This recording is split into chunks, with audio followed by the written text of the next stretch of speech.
Embrace the power of knowledge at Sanskriti University, ranked first in most promising university in engineering and management in India. Visit www.sanskriti. उधर sir Ukraine यात्रा पर गए भारत के प्रधानमंत्री, इस बीच Ukraine के राष्ट्रपति जेलेंस्की का जो बयान आया कि भारत बड़ा प्रभाव रखता है दुनिया में और पुतिन को, रूस को रोक सकता है। नहीं, उन्होंने और स्पेसिफिक कहा। आप तो ब्रॉडली हमसे पूछ रहे हैं।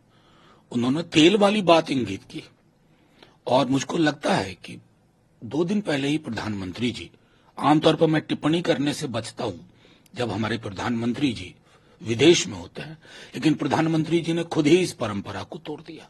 उन्होंने आज तक की इंडिया के डिप्लोमेटिक पूरी ट्रैजेक्टरी को, हिस्ट्री को यूजलेस बता दिया। इक्वी डिस्टेंस कोई पॉलिसी, अरे साहब, गुटनिरपेक्ष आंदोलन के नेतृत्व के रूप में भारत ने जो मिसाल पेश की है ना, वो आज भी दुनिया के अलग अलग यूनिवर्सिटीज में पढ़ाया जाता है। ये होता है फाउंडेशनल वैल्यू।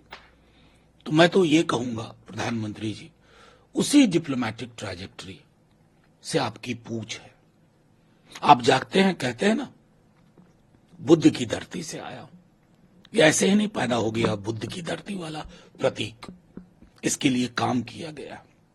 और हां, जब देश वापस लौट के आया ना, तो बुद्ध को स्मरण करते हुए मणिपुर जाइएगा।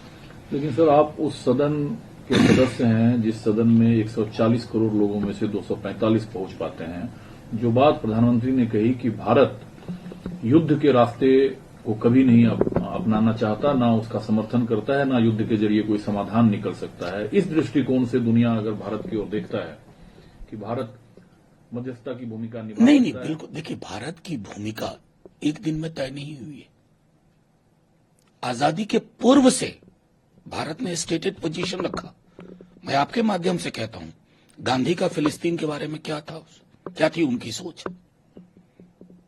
उस सोच को कितना जिंदा रखा है हमने, ये तो सवाल पूछूंगा ना, क्योंकि सरकारें आएंगी जाएंगी, देश का मिजाज बरकरार रखना चाहिए।